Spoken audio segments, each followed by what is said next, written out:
Hola, buenas, ¿cómo estáis? Hoy traigo un invitado espectacular. Le conocí hace poco y me pareció una persona interesantísima. Aitor, ¿cómo estás? Hola, ¿qué tal? Muy bien, fenomenal. Muchísimas gracias por invitarme.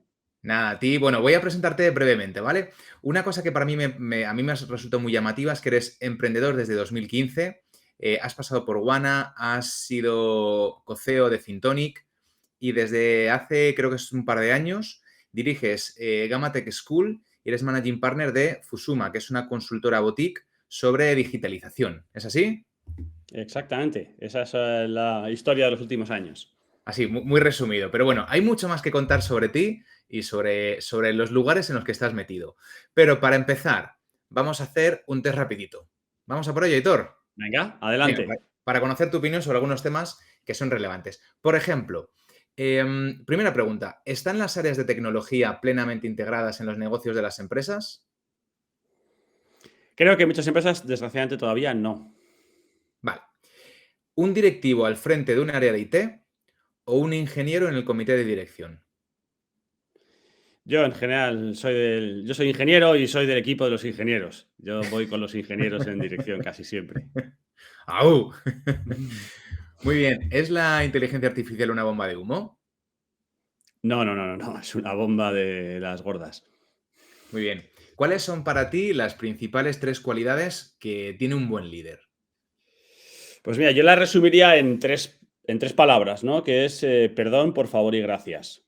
Creo que son las palabras que yo trato de usar todos los días y que creo que he aprendido de otros grandes líderes y que creo que mejor reflejan cuál debería ser la personalidad de una persona que se pone al frente de cualquier grupo humano, empresarial o un equipo de fútbol, da igual.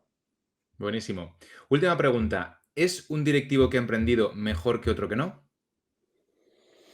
No tiene por qué. Creo que son mundos, desgraciadamente, un poco inconexos y haber sido exitoso en un sitio no tiene por qué ser reflejo de ser exitoso en el otro grupo. Hay personas que han sido exitosas en ambos y algunas personas que lo han sido en uno y no en otro.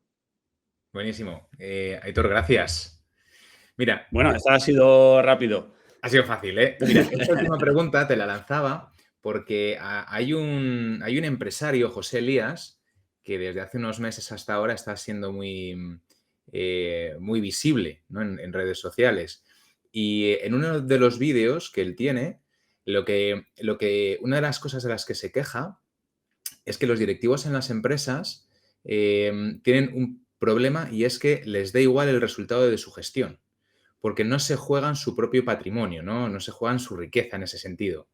Son sus palabras. Entonces, a mí me ha despertado mucha curiosidad porque digo, claro, alguien que emprende es alguien que sí pone su patrimonio a disposición de su aventura y que entiende lo que es jugarse su capital, lo que es jugarse los ahorros de su casa. Y claro, me surgía esa pregunta, ¿no? Porque yo no sé si alguien que haya emprendido luego puede encajar, por ejemplo, bien en un corporate porque conozco casos que sí, la mayoría que no, y tengo ahí un poco de duda si la muestra que yo tengo quizá está demasiado viciada, ¿no? Y tenía esa pregunta de decir, oye, pues alguien que ya sabe lo que es jugarse su pan, ¿no? Dirigiendo una aventura, puede ser un mejor directivo en cualquier otra empresa de la que no sea propietario. No sé, o sea, sí estoy muy de acuerdo contigo en el que la perspectiva es diferente. La Ujú. perspectiva entre un empresario que al final primero es el último en tomar la decisión y luego se juega su capital y en muchas ocasiones no solo el capital, te juegas también el prestigio y una parte de tu Ujú. carrera profesional, lo cual también es muy importante, ¿no? Es verdad que cuando esas conversaciones se producen entre alguien que se juega su dinero y alguien que no, pues bueno, la esfera de decisión es diferente, ¿no? Y lo hemos visto en algunas situaciones en las que, por ejemplo, pues en un consejo de administración hemos tenido personas que se jugaban su inversión y su dinero y otros que, bueno, eran representantes de un inversor. Su forma de decidir y de pensar y de abordar los problemas, de tomar riesgos, no es la misma, ¿no? Ujú. Entonces, respecto a alguien que ha emprendido, vuelve al mundo corporativo, no es muy habitual. Creo que en algunas ocasiones pasa y, oye, pues siempre está ahí, ¿no? Si tu inversión y tu proyecto no va bien, pues, oye, te pones otra vez un traje y corbata y te vuelves al mundo corporativo, ¿no? No sé si eso necesariamente te hace mejor directivo, ¿no? Sí que es verdad que Ujú. creo que lo que hace el emprendimiento es ser más consciente de las cosas, ¿no? Más consciente, pues, de las dificultades, más consciente de la importancia de las personas, más consciente de todo el aspecto económico, ¿no? Muchos de los directivos jamás se piensan que el día 28 no se pueden pagar las nóminas, ¿no? Ujú. Mientras que muchos pequeños empresarios, pues, saben que el día 28 hay que pagar las nóminas y el 20 del trimestre el IRPF y Hacienda y etcétera, ¿no? Entonces, eso te hace simplemente más consciente. Y cuando uno toma las decisiones de forma más consciente, pues a veces pues, toma otras decisiones, ¿no? De las que Mm. tomaría si uno no es consciente de que esas cosas pueden pasar. Buenísimo. Bueno, Aitor, vamos a abrir un poquito de espacio, breve espacio, para que tú te presentes, porque creo que, a ver, presentar al invitado está muy bien, pero ¿quién mejor que uno mismo para contar su propia historia? Así que, Aitor, cuéntanos quién eres. Bueno, pues lo cuento muy rápido. Yo vengo de una ciudad de provincias, le diría, ¿no? Yo soy de Vitoria, nací allí y estudié y jugué al baloncesto allí. Luego hice teleco en la Ingeniería de Telecomunicaciones, en la Escuela de Ingenieros en Bilbao, viví allí unos años también. Y sobre el año 2000 me vine a vivir a Madrid y trabajaba inicialmente en el mundo de la tecnología, ¿no? Trabajé muchos años en tecnología, principalmente en una multinacional americana, en Sun Microsystems, que era una gran compañía en aquella época. Y bueno, pues después ya me empezó a picar un poco la idea o el gusanillo de la gestión, hice un MBA y de ese MBA pues cambió un poco mi carrera profesional, ¿no? Y con ese background de tecnología pues me fui al mundo de la gestión. Ujú. Pasé al mundo de la consultoría, que es otra escuela fantástica, en la que estuve casi 8 años en McKinsey y me dio la oportunidad de aprender de muchas cosas, ¿no? Principalmente trabajé en banca, trabajé en muchos países por el mundo, mucho América Latina. Yo entré en 2008, plena crisis financiera. La verdad que nos tocaron años muy difíciles. Creo que aportamos mucho valor en ciertas instituciones. Estuve en Grecia cuando más quemaba. Realmente fueron años apasionantes y con un gran bagaje de lo que había aprendido ahí y ese background de tecnología, pues en 2015 decido emprender. Fundo una compañía que se llama Guana. A los pocos meses la fusionamos con Fintonic, que ha sido, creo que, la fintech de referencia en España durante muchos años. Y estuve, pues también casi 7 años. No sé por qué, pero tengo 3 periodos de casi entre 7 y 8 años. No sé si hay un patrón ya, pero es la tercera vez que me ha pasado. Y estuve ahí casi entre 7 y 8 años, pues codirigiendo la compañía, ¿no? Y con los dos fundadores originales. Y bueno, pues yo creo que Fintonic también tuvo una etapa. La verdad que fue una compañía increíble, la velocidad que fuimos capaces de crecer y de ocupar ese espacio en el mercado, en el mundo de la banca, que nadie lo había hecho hasta entonces. Pero bueno, llega un momento en el que me apetece pues lanzar iniciativas nuevas y alrededor de 2022 pues decido lanzar un par de cosas que me apetecía hacer, ¿no? Por un lado, el mundo de la educación. Creo que la educación y más la educación en tecnología es una gran oportunidad, eh, no solo como negocio, sino para este país. Y lanzamos una iniciativa ahí que la verdad que está yendo muy bien. Y luego, bueno, pues vuelta un poco al mundo de la consultoría y de la estrategia digital, ¿no? Combinando un poco la época de la consultoría de estrategia con el haber dirigido una compañía, pues bueno, ahí creo que podemos aportar, ¿no? Porque tienes un cierto background de qué cosas realmente son estratégicas y cómo lanzarlas, y luego esa sensación de haberlo hecho, ¿no?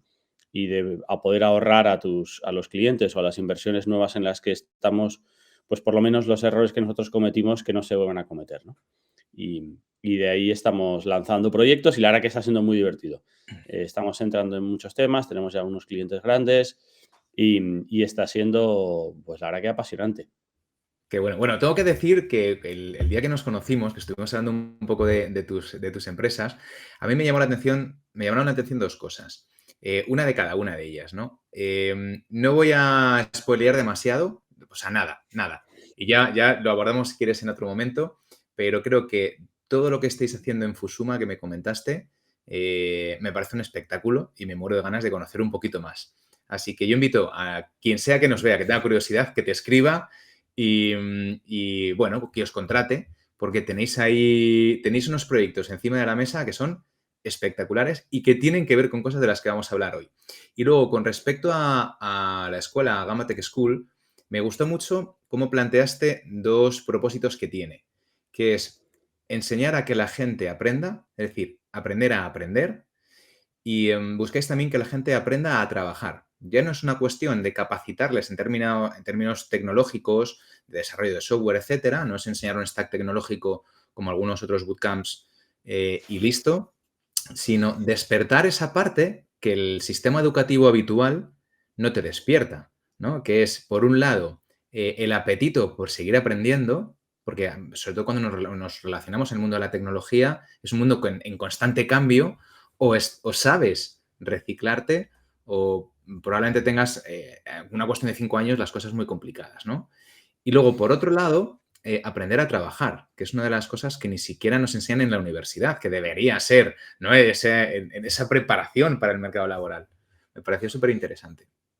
Sí, la verdad que son un poco los dos pilares, ¿no? De lo que hacemos. Nosotros fundamos Gamma porque al final habíamos contratado a docenas, si no cientos de personas en el mundo de la tecnología y la verdad que veíamos que había un poco ese gap, ¿no? Por un lado, pues las escuelas, principalmente de ingeniería, pues tienen una manera de operar y creo que está muy bien, ¿eh? Y yo respeto muchísimo las escuelas, creo que están sacando muy buenos profesionales.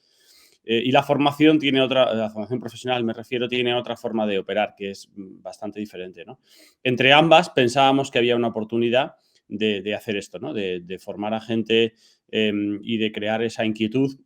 Y de hecho, mira, ayer fue la graduación de la promoción que había empezado en septiembre. Ayer, o Ujú. sea, ayer acabó, era jueves, que tuvimos la ceremonia de graduación. El lunes, más de la mitad de los chicos empiezan ya a trabajar o a hacer sus prácticas y en las próximas semanas tendrán, bueno, entrarán al mercado laboral. Esperamos que el 100% de los chicos que han acabado esta formación, ¿no? Con lo cual, bueno, pues pensamos que las empresas de alguna manera están refrendando esta metodología o este enfoque, ¿no? Y va muy a lo que decías, aprender a trabajar, bueno, pues en tecnología se trabaja de una cierta manera, los abogados trabajan de otra manera, los médicos trabajan de otra manera, no es ni mejor ni peor, pero sí que es una manera particular, ¿no? Y que ha llevado al cuerpo o al mundo de la tecnología, pues a avanzar a la velocidad que lo está haciendo en estos años. Simplemente hay que aprenderlo y hay que habituarse, hay que tomar ese hábito. Al final es un poco, pues se lo digo a veces a los chicos, es como conducir, ¿no? Llega un momento en el que tomas el hábito y ya ni te das cuenta de Ujú. cómo estás operando, ¿no? Pero llegas a hacerlo con precisión, ¿no? Y eso es lo que queremos, que la gente se habitúe al ritmo, se habitúe a la calidad del trabajo. Parece que no, pero sobre todo tanto desarrollo, data o ciberseguridad, nosotros lo vemos como una combinación casi al 50% entre ciencia y arte.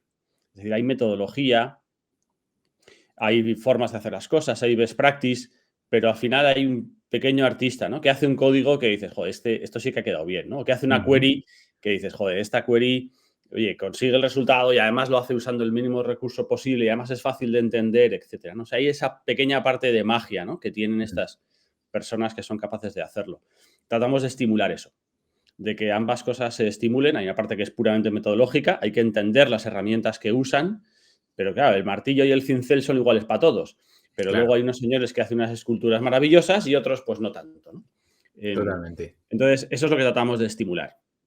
Qué bueno. Bueno, dejaremos un enlace a Gamma para que la gente que tenga curiosidad pues pueda entrar y os cotillee. Bueno, Claro. Aitor, a ver, tengo aquí 5 estaciones por las que me gustaría pasar, que ya he compartido contigo también antes. Bueno, para ser claro, hace 20 minutos. Bueno, pues esto va rápido, es que este mundo va así. Sí, sí. Bueno, me gustaría charlar contigo principalmente sobre cuál es la visión que tú tienes por toda tu trayectoria y por dónde estás ahora de la tecnología en el mundo y de la preparación de las empresas para abordar los retos que tenemos y que están por llegar en el corto plazo. Así que me gustaría lo primero preguntarte por cuál es la visión que tienes tú sobre el estado actual de la tecnología. Y la interpretación que hagas de este punto es totalmente libre. Bueno, a ver, yo, bueno, pues no sé, creo que estamos en un punto, ya llevamos unos años, ¿no? Estamos en un punto de crecimiento exponencial. O sea, esa visión de exponencialidad Ujú. que yo creo que, bueno, pues trajo la gente de Singularity University y Ray Kurzweil y Diamandis y esta gente, ¿no? Creo que es una visión que nosotros mismos ahora empezamos... Para los humanos es difícil entender la exponencialidad. Es decir, que una cosa crezca exponencialmente nos es difícil de imaginar, ¿no? Lo suelo usar a veces en las presentaciones, supongo que a veces la gente lo conoce, ¿no? El ejemplo del ajedrez, ¿no? Del señor que inventa el ajedrez, ¿no? Que básicamente es pues era un rey en la India, ¿no? Que decía que alguien que inventase un juego que le divirtiera, pues que le iba a dar el regalo que él quisiera. Y entonces, pues se propone que un sabio que le trae el ajedrez, oye, pues qué divertido, ¿cuál es el regalo que quieres? Y dice, pues es muy fácil, en la primera casilla pones un grano de arroz, en la segunda 2, en la tercera 4 y así lo vas multiplicando por 2 cada vez. Y el rey dijo, hombre, pues solo es eso, si has satisfecho a todo un rey. Y entonces, claro, no sabía que 2 a la 64 es un número muy gordo, ¿no? Entonces, eso es lo que nos está pasando, ¿no? La exponencialidad de la velocidad que van las cosas. El otro día, reflejando esto, nosotros en nuestra vida, desde que Intel saca el chip 4004, que es como el primer chip que puede hacer alguna cosita, hasta la NVIDIA H100 que tenemos ahora, la densidad de los transistores es 34 millones de veces más. 34 millones de veces. Y lo hemos visto en nuestra vida. Yo nací en los 70 y ha sido un periodo en el que nosotros lo hemos visto como una cosa, ahora es 34 millones. No digo ya más rápida, porque encima la velocidad del reloj también va más rápida, ¿no?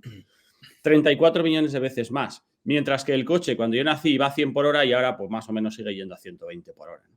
Entonces, si nosotros ahora proyectamos en los próximos aproximadamente 50 años lo que hoy tenemos en densidad, en capacidad de computación, etcétera, si lo volvemos a multiplicar 34 millones de veces, la verdad es que es difícil de saber a dónde vamos a llegar. Pero eso lo hemos visto, o sea, no es una historia que nos cuentan de algo que pasó en la antigüedad, lo hemos visto en nuestra vida, ¿no?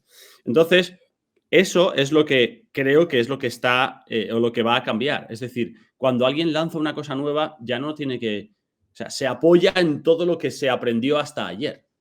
Por lo tanto, la probabilidad de que lance un producto, un servicio, una tecnología, un chip, una comunicación, lo que sea, claro, es que es increíblemente más rápido. Entonces, cada vez vamos... El asunto no está en dónde estamos, ni siquiera a qué velocidad vamos, sino a qué velocidad estamos acelerando. Porque esto sigue acelerando. Claro, que dice la clave es eso, no es la velocidad de crucero, sino la velocidad de la aceleración. La aceleración como cambio de velocidad es lo que cada vez te das cuenta que va más rápido. Y creo que el mundo de IA está siendo un reflejo, ¿no? La velocidad a la que se están anunciando y obteniendo incrementos y mejoras realmente es una locura, ¿no? Entonces creo que estamos en ese mundo, o sea, en ese periodo, en un periodo de aceleración muy grande, con lo cual el futuro realmente es incierto, ¿no?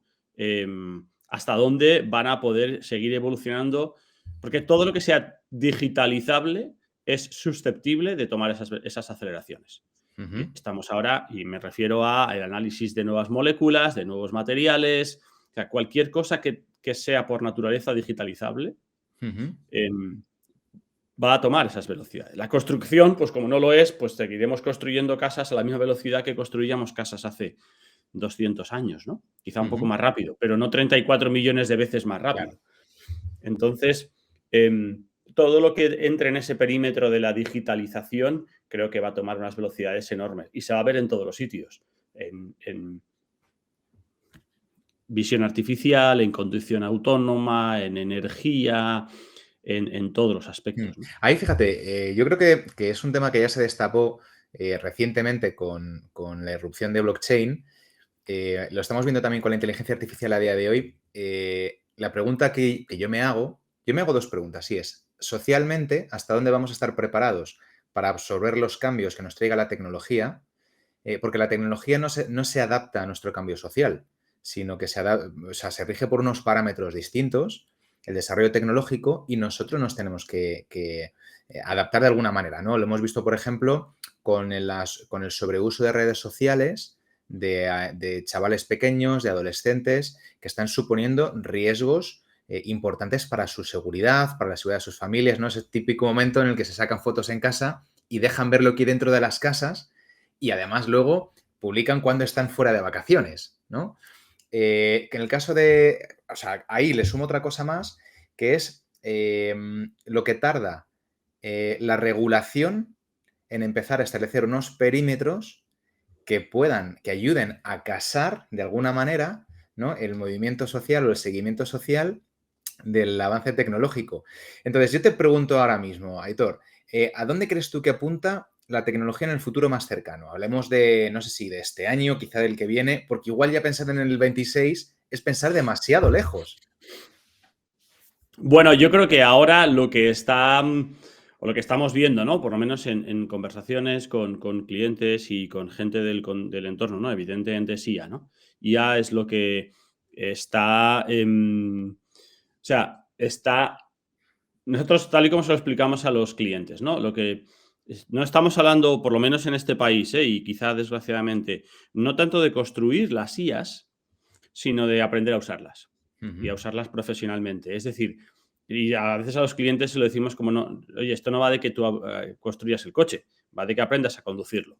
Porque probablemente fabricantes de coches va a haber pocos. Porque es complejo, porque es muy caro y fabricar un motor probablemente va a estar solo a la altura de 4 o 5 compañías en Estados Unidos, quizá una o dos en Europa y unas cuantas en China, que ya son, por ahora son los sospechosos habituales, más OpenAI y algunas startups nuevas que están sacando, claro, que tienen unas inversiones enormes, ¿no? Entonces, el asunto no es tanto lanzar proyectos para intentar hacer eso, porque cuesta muchísimo dinero, sino para aprender a usarlo profesionalmente. Porque al final lo que ponen a la disposición de todo el mundo es otra herramienta, ¿no? Entonces, creo que van estos 1 o 2 años en empezar a usar esa herramienta, que es probablemente la más potente que la humanidad ha tenido hasta ahora, tenerla. Pero claro, es la más potente porque antes tuvimos la luz y después de la luz tuvimos el Claro. transistor y después del transistor tuvimos las comunicaciones. Entonces, claro, ahora se construye una cosa, hombre, es la más potente porque se apoya en 4 o 5 que ya Claro. eran la más potente en su momento, ¿no? Entonces, calibrar hasta qué punto, cómo vamos a usar esa herramienta, bueno, pues pasó quizá a principios del siglo pasado, ¿no? Si ves las imágenes de Nueva York en 1904 son todo caballos y en 1914 son todo coches. Entonces, eso fue una revolución enorme, ¿no? Pues yo creo que ahora lo que está es en entender y calibrar eso. Oye, ¿de verdad no lo podemos usar? ¿Lo podemos usar profesionalmente? ¿Nos sirve para qué? ¿Dónde nos ayuda? ¿Dónde no? ¿Qué riesgos tiene? Y creo que eso es lo que nos vamos a ocupar estos 2 años, ¿no? Hasta que, o 2, 3 años, hasta que entendamos realmente, oye, cuál es el impacto de esto. La regulación, como bien dices, pues es que es muy difícil ponerle puertas al campo, ¿no? La velocidad a la que va ahora mismo el desarrollo de la tecnología y las cosas que es capaz de hacer va mucho más rápido de la que en el caso de Europa 27 países se ponen de acuerdo para ver qué hacemos con esto, ¿no? Entonces, es previsible, ¿no? Que la regulación vaya a ir por detrás durante, pues, probablemente bastante tiempo, ¿no? Lo que quizá, como decías tú antes, no sé si hay tanto trabajo para legisladores, no lo sé. Lo que probablemente sí haya es para sociólogos o para filósofos, ¿no? Ujú. Que enfrenten cómo los humanos nos enfrentamos por primera vez a la primera vez que nos encontramos con algo que probablemente sea más inteligente que nosotros. Claro. Fíjate, Eh, ahí me acuerdo siempre de la película Her. ¿La has visto? De Joaquín No me Phoenix. suena. Eh, Igual sí, el- no soy muy de pelis, pero. pues está ambientada en un futuro y él compra una inteligencia artificial a la que además le pone la voz Scarlett Johansson, que tiene una voz muy Ujú. bonita.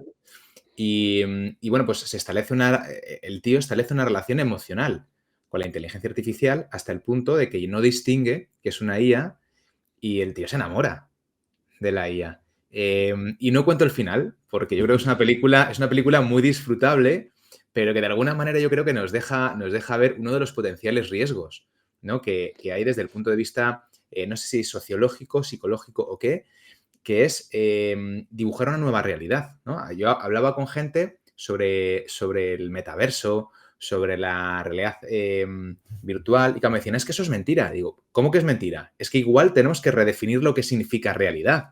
Es que igual vamos a vivir en planos de diferente realidad. No es lo mismo, evidentemente, que estemos tú y yo aquí en la misma mesa compartiendo, tomándonos una cerveza, ¿no?, a que estemos cada uno en este caso, supongo que en su casa, compartiendo pantalla, ¿no?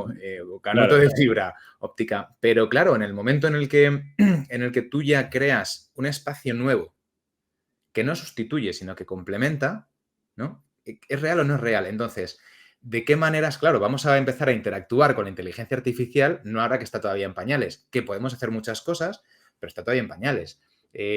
Me pregunto, pues eso, con el caso de GER, ¿hasta qué punto podremos llegar incluso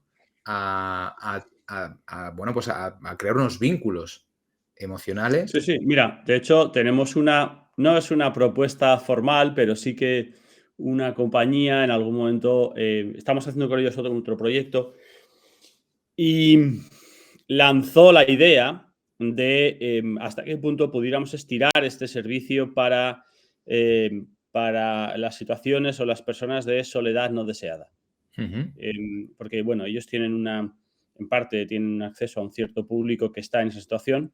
ujú. em, y entonces la pregunta fue esa, ¿no? ¿Y hasta qué punto esto podría valer para situaciones de soledad no deseada en las cuales pues alguien, o desgraciadamente, ¿no? Estamos en una sociedad que tiene a bastantes personas mayores, muchas de ellas pasan muchas horas solas y hasta qué punto, no sé si para enamorarse, ¿no? Pero sí para Ujú, cómo podría ayudar, ¿no?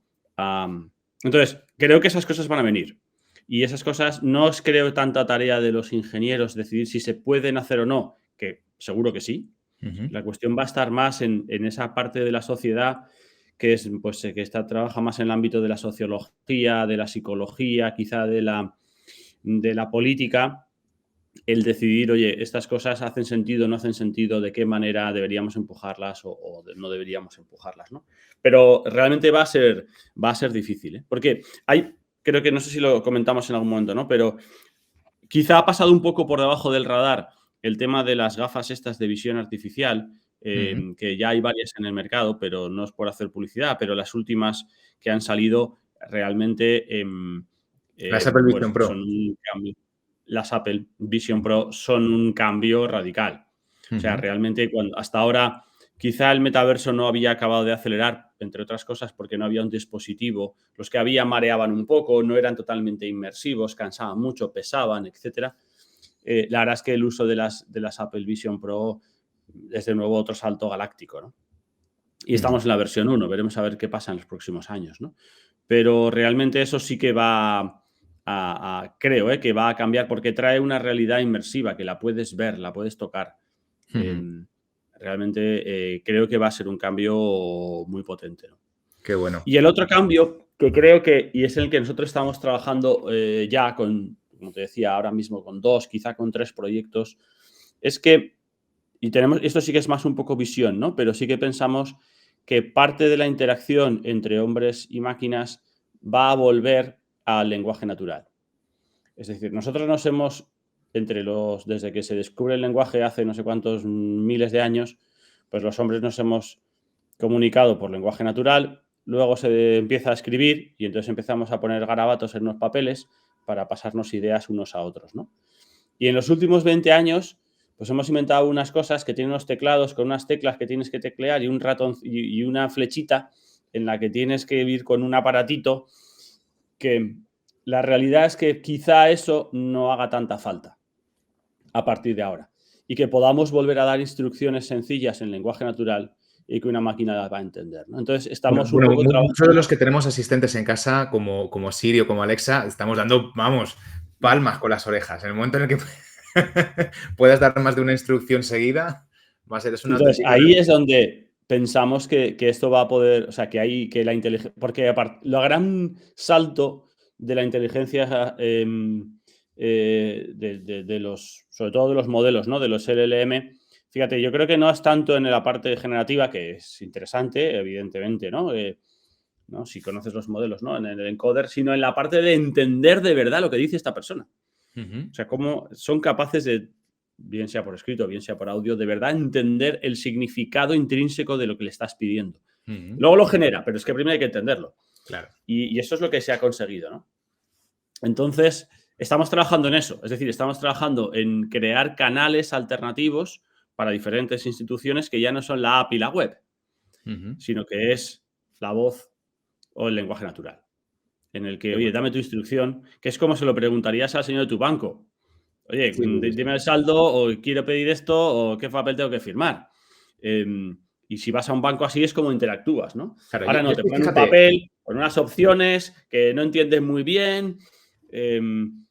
Bueno, sí, sí. esa es la Yo transición, estoy ¿no? teniendo la sensación usando inteligencia artificial, más concretamente con ChatGPT, estoy teniendo la misma sensación que cuando aprendí a programar.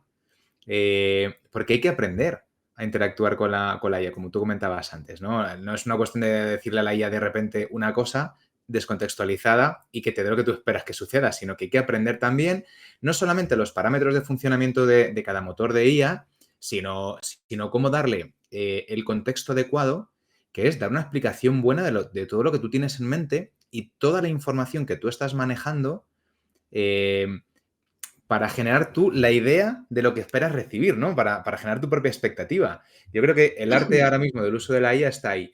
Y a propósito de esto, quería preguntarte, Aitor, ¿cuáles son algunos de los casos prácticos que tú ves, que tú identificas más potentes que podamos hacer con la IA a día de hoy? Me da igual que lo hagas desde el punto de vista empresarial que desde el punto de vista personal, ¿vale? Porque creo que no está tampoco tan desligado en ese sentido. ¿Y qué cosas ves tú que vamos a poder hacer a finales de este año y durante 2025? Bueno, hombre, de todo este mundo nosotros estamos, si quieres, profundizando en una parte que es relativamente pequeña, que es el mundo conversacional, Ujú, esa interacción. Entonces, ahora en que estamos, pues prácticamente estamos en crear ese canal alternativo. Em, en muchas compañías que tienen que hacer, pues mira, un tema muy concreto, por ejemplo, ¿no? Hay millones de personas en este país que son autónomos o pequeñas empresas que tienen que facturar. Y entonces, pues hacer una factura, pues a veces pues es pues me tengo que ir, algunos lo hacen en ordenador, otros tienen aplicaciones de contabilidad y entonces van ahí, dan de alta la factura, el cliente, no sé qué. Bueno, pues estamos sustituyendo eso por un mensaje de voz. Oye, hazme una factura a este cliente por este dinero, este es el descuento y mándasela. ujú, Esa es la orden, que la puede dar un pequeño autónomo que es transportista y que da esa orden en lo que deja un pedido y va a entregar el siguiente, ¿no? Entonces, esa es parte de lo que vemos que son casos de uso y de esos hay, un ejemplo tonto, pero hay cientos en los cuales podemos convertir una cosa que hoy requiere, vete a una app, abre el PC, abre el navegador, aprende cómo funciona, no sé qué, dale a 7 botones. Em, lo puedes todo eso se puede resumir en una orden bastante concreta y bastante simple, ¿no? Que ujú. se procesa en lenguaje natural, que es lo que todo el mundo entendemos. Hasta ahora las máquinas no eran capaces de entender esa orden. Créame una factura para el cliente no sé qué, el pedido es de 3 cajas, de 200 euros cada una, 600, y se la mandas. ¿Está? Eso cuesta un minuto. Si Ujú, tengo que entrar al ERP, configurar no sé qué, darle el botón de nueva factura, buscar cliente, teclear cliente. Entonces, eso es lo que pensamos que va a tener un impacto relativamente corto. Otro impacto, no sé si lo has podido ver, pero Klarna, la compañía de Buy Now Pay Later, ha publicado un pequeño artículo donde dice que el resultado que está teniendo en atención al cliente está siendo muy potente, ¿no? ujú. Y que está planteando sustituir a una gran parte, perdón, de los agentes, o por lo menos no incrementarlos en base a que la inteligencia artificial conteste preguntas que son relativamente sencillas de contestar, ¿no? Quizá que ese primer nivel uno de atención, ¿no? Esté basado en IA y lo que no pueda resolver la IA luego ya se escale a un nivel 2 más De personal. eso creo que vamos a ver bastante. Al final hay un impacto, evidentemente, en costes principalmente, porque es el principal driver, en la calidad del servicio, en que la máquina no se cansa, en que opera 7 por 24 horas, en la que contesta siempre lo mismo que le dices, con lo cual, pues bueno, va a ser inevitable que ahí haya un impacto. También es verdad que nosotros estamos trabajando en otro proyecto que se van a poder hacer cosas que hasta ahora no se podían hacer, Ujú, porque era impensable desde el punto de vista de coste que para responder cierto tipo de preguntas tuvieras una persona atendiéndote al teléfono 7 por 24, ¿no? Pero es que las mismas respuestas, si son sencillas, que te tiene que dar una persona, te las puede dar ahora mismo una IA, ¿no? Y, y es que esto va muy rápido, ¿no? No sé si has visto uno de los test que sacaron el otro día de Cloud, el motor nuevo, ¿no? Que ha sacado Anthropic, me parece que se llama la compañía, ¿no? Es unos ex ingenieros de OpenAI. Y han hecho el famoso test del ¿cómo le llaman? La aguja en el pajar, ¿no? ¿De la consciencia? No, el de aguja en el pajar. Ujú. Entonces, es un test en el que van metiendo cada vez más tokens, llegan a meter 200.000 tokens, un texto aburridísimo sobre algo de tecnología y meten una única frase que tiene que ver, no me la sé exactamente, pero es algo como la pizza más común es de pollo y barbacoa. Solamente esa frase, 8 o 10 tokens en medio de 200.000. Y la única pregunta que le hacen es, ¿cuál es la pizza más común? Y Cloud contesta, por eso es la aguja en el pajar, ¿no? Sí. Y Cloud contesta, la pizza más común es barbacoa, pero me parece que esto es un test, porque esta frase no tiene nada que ver con todo lo demás que me has dado. ¡Wow! ¡Ostras! Eso fue la semana pasada. Y entonces cuando te quedas como, bueno, algo está entendiendo, ¿no? O sea,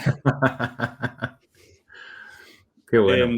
por lo tanto, ese tipo de cosas, o sea, esos motores cada vez van a ser mejores, cada vez van a estar mejor entrenados, cada vez van a entender mejor el lenguaje que les propones, por lo tanto van a ser capaces de contestar preguntas más difíciles. Claro, porque yo, por ejemplo, veo ahora, fíjate, en algunos de nuestros clientes y en otras empresas de las que, bueno, pues cuelgan, ¿no? Testimonios o ves el interés de qué tipo de cosas pregunta la gente en redes sociales, en LinkedIn o sitios así.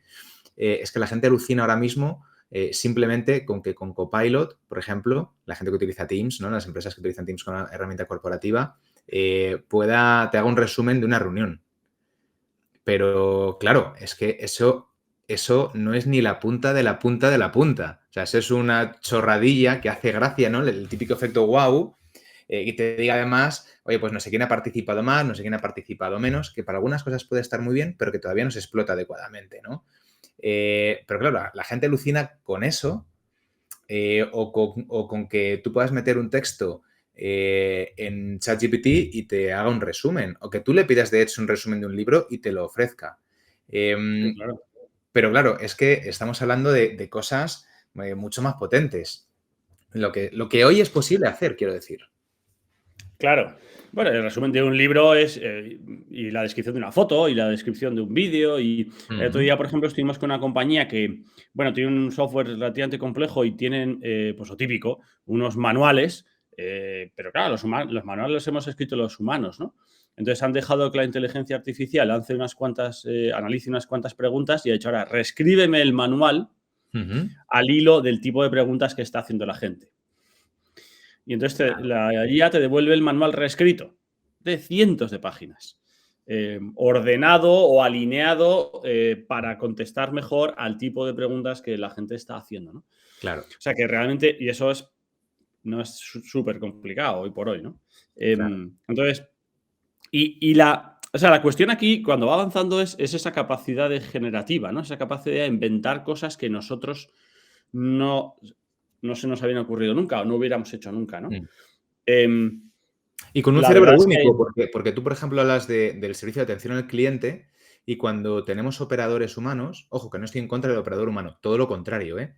Pero una de las ventajas de la IA es que los operadores humanos tienen cada uno en su cabeza y la información que ellos reciben se queda ahí. Algunas cosas se comparten, ¿no? Pero se queda ahí. Sin embargo, la IA lo que te permite es trabajar con ese cerebro único. Todos los inputs que le llegan son procesados por el mismo motor de IA, con lo cual las siguientes respuestas generadas incluyen toda la información recibida y procesada. sí. Ahí nos encontramos, obviamente, pues con el problema, que es uno de los grandes problemas, que son los sesgos, ¿no? Los Ujú. humanos tenemos sesgos y parte de esa información se ha traducido o se ha transferido y Depende cómo las entrenes el IAs, motor de IA, ¿no? por diferentes motivos, al final tienen sesgos, ¿no? Y creo que es público el problema que ha tenido Google, que ha sido un Ujú, problema enorme con los sesgos, ¿no? Mira, ujú, no es un proyecto nuestro, pero sí es un proyecto que hemos hablado con una compañía grande es una compañía grande de seguros, que una de las cosas que le pedían a sus agentes es intentar medir un poco el tono o la situación emocional de la persona cuando llamaba en una reclamación. Obviamente, llamas a un seguro del hogar en el que se te está inundando la casa, pues hombre, el nivel de ansiedad es grande, ¿no? claro. Pero sobre todo en las reclamaciones de seguros, pues hay gente más normal y según vaya pasando cosas, pues el nivel de cabreo, pues generalmente sigue ascendiendo, ¿no? Entonces, el humano, con su sesgo, pues al final tenía que poner este señor más o menos como está de enfadado, ¿no? Porque en función de eso, pues a veces priorizaban. Claro, ¿qué han hecho? Trasladarle eso a la IA. Entonces, en eso, aunque la IA tenga su sesgo, es mucho más neutral, ¿no? Y es capaz, por el tono, por las palabras, por el tono de voz y por cómo hablas, de decir cuál es el nivel, pues un poco de enfado que tiene este cliente, ¿no? Ujú. Eso lo han traducido a repriorizar un poco a las personas que tienen un nivel más de cabreo, digamos, pues les priorizan un poquito la reparación y eso está ya teniendo impacto en la renovación de las pólizas.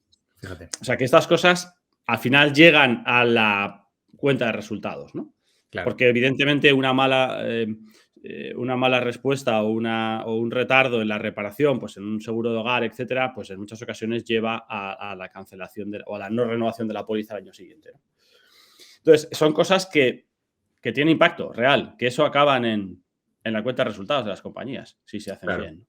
Claro, Aitor, siguiendo un poco con este hilo, pues estamos hablando de muchas novedades, de muchos elementos que son muy disruptivos y quizá es por el tipo de empresa con la que venimos trabajando nosotros, pero son empresas, digamos, lentas o algunas que tienen serias dificultades para plantearse hacer las cosas de forma diferente. Y ahí es donde entramos nosotros, ¿no? Para desactivar esas dificultades. Entonces, quería preguntarte, en tu experiencia, ¿están nuestras empresas bien preparadas ahora mismo para surfear esta ola de cambio que viene? Y a propósito de eso, ¿qué cosas pueden hacer para estar en mejor posición durante este año, durante el año que viene? Porque la que viene es gorda. Bueno, a la primera pregunta, yo creo que no. Creo que desgraciadamente muchas compañías e incluso muchas de las grandes todavía están acabando la transformación digital. O sea, no han acabado la ola anterior en la que están digitalizando procesos y mentalidades y formas de hacer las cosas cuando ya viene la siguiente, ¿no? Entonces, bueno, no sería raro que algunas de las compañías sufran un poco, ¿no? Por esa velocidad. ¿Sobre qué podrían hacer? Hombre, pues es difícil, ¿no? Poder hacer recomendaciones a compañías que son muy grandes, ¿no?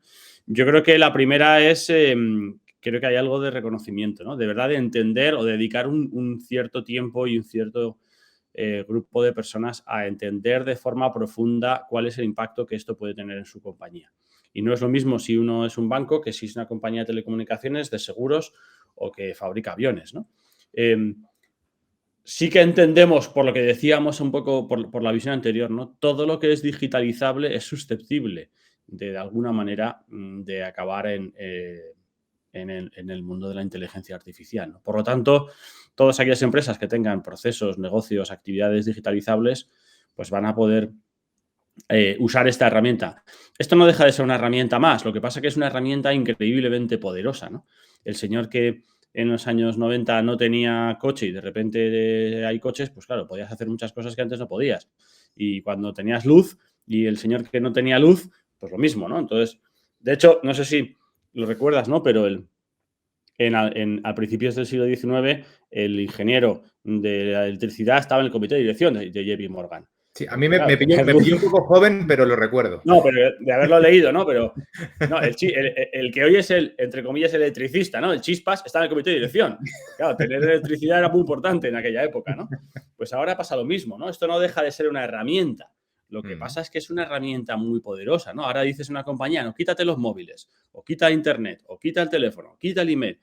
Pues ahora a todo eso que ya tenemos le añadimos otra herramienta más, pero es muy, muy poderosa. Entonces, creo que primero, pues como casi todo en la vida, pasa por entenderlo y por dedicarle el tiempo a entender de verdad lo que está pasando y lo que puede pasar. Y creo que eso sí es tarea del CEO y de la alta dirección de la compañía. Bueno, no es una cosa de los tecnólogos. Ah, le voy a pedir al de IT que me haga un informe a ver qué pasa. Mm, Creo que es mucho más profundo. mm. Y me consta que varios CEOs de primer nivel están claramente dedicándole tiempo, ¿no? Claro, pero yo creo que esa es una de las claves. No dedicarle ratitos, sino quizá entender que es necesario montar una iniciativa multidisciplinar de estudio y de análisis de la realidad hoy, de posibilidades vinculadas al negocio, pero es que el que tarde 6 meses más va a tener creo yo que va a empezar a tener problemas siempre y cuando la competencia esté un poco más espabilada, ¿no? Porque al final todo depende de cómo vayan tus competidores avanzando en este ámbito. Sí, lo que pasa es que, como lo hemos visto, ¿no? Ya llevamos 10 o 15 años, ¿no? Pero en el mundo de las startups, o sea, en muchos de los mundos, em, creo que muchas de esas empresas tienen que vigilar a sus competidores tradicionales, pero es que también van a tener que empezar a vigilar a gente que es completamente nueva, que no existía o que no competía en ese mercado y que Ujú. gracias a la IA, Va a entrar. en poquito tiempo, se convierte en un competidor. Ujú. Probablemente no sé, pues eso quizá no va a pasar en el mundo real estate, pues porque todavía hay que seguir comprando terreno y cemento, ¿no? Pero es posible que en otros negocios aparezcan competidores que no los habías visto o que no existían y que gracias a apalancar esta nueva herramienta se te ponen como competidores en velocidades realmente muy rápidas, ¿no? Eh, Ujú. Creo que eso es otra de las cosas a la que tienen que estar mirando, Qué bueno. porque Muy, esta herramienta lo va a permitir. Claro, y bueno, lo va a permitir, lo está permitiendo ya de facto. Lo único que, lo que yo veo que hacia donde nos dirigimos ahora mismo, en el futuro más próximo, es hacer lo que ya, o sea, hacer con más potencia y por lo tanto con un mejor resultado y más calidad lo que ya de facto está ocurriendo, ¿no? Por ejemplo, estamos viendo pues, herramientas de generación de imágenes que cada vez corrigen pues, esos defectos que tenían pues, en la generación de dedos que se veía ahí cuando la IA estaba metida, o vemos lo que hacía Dalí en versiones previas y lo que hace ahora, y hombre, antes se notaba que era esa imagen plasticosa, ¿no? Que ahora se está viendo mucho, por ejemplo, en artículos que se publican en algunos O sea, blogs. creando una estética prácticamente ya propia, ¿no? Totalmente. Pero es que han sido prácticamente 8 meses, ¿no? El tiempo en el que se ha conseguido esa evolución. Veamos de aquí a esos pocos meses, ¿no? Y a la gente se le empiezan a ocurrir cosas que antes nunca se le habían ocurrido que se podían hacer, ¿no? Ujú. Entonces, no sé, nosotros estamos con un proyecto, analizando un proyecto en el cual pues es para pequeñas incidencias y cómo resolverlas y tal, y una de las posibilidades es, te creo un vídeo a medida solo para ti con tu problema. No tienes que ir a YouTube a buscar, a ver si alguien ha tenido el mismo problema que yo y justo, no, ¿cuál es su problema? Y mándeme una foto con su problema. Y yo le voy a mandar un vídeo generado de forma totalmente nueva, que es un vídeo único solo para usted y solo va a resolver su problema. Y está hecho con su foto de lo que le pase en la casa. O sea, se van a empezar a poder hacer cosas que quizá pues antes no se nos habían ocurrido porque no teníamos una herramienta para poder hacerlas. Ujú. Típico caso, por ejemplo, oye, pues no sé, se me ha estropeado el grifo del lavabo y no lo sé cambiar, pero te hago una grabación rápida de cómo es el grifo, de cómo es el lavabo y el grifo nuevo que he comprado, ¿no? Y que ya la IA te pueda hacer una especie de tutorial de 60 segundos para decir, pues mira, estas son las piezas de tu grifo, esto es lo del otro, se quita así, se pone el nuevo así. Para ti, Claro. hecho a medida. Entonces, claro, son cosas que hasta ahora pues, no se podían hacer porque no teníamos la posibilidad de producir. Un señor tiene que producirlo con una cámara, Ya. grabarlo, no sé qué, subírtelo. Entonces, son pequeños ejemplos, ¿no? Pero poco a poco iremos viendo pues cada vez más ejemplos porque, claro, cuando das una herramienta tan poderosa a gente lista, pues se le ocurren cosas y entonces, pues, Claro. y veremos cosas exponenciales, ¿no? De las cosas que se van a... El otro día, por ejemplo, no sé si has visto también, hay un intento o se hizo un intento de desarrollar un producto completamente nuevo desde cero con 5 IAs distintas. Y a cada una le daban un rol. Entonces, tú eres el Ujú. UX, tú eres el Product Owner, tú eres el Front, tú eres el Back y tú eres el Data Analyst. Y y tenéis que crear este producto. Oye, razonablemente bien en 7 minutos. Ostras, qué Cada bueno. uno hacía su rol y le pasaba el mensaje al siguiente. Qué bueno. Y si no entendía algo, preguntaba al anterior.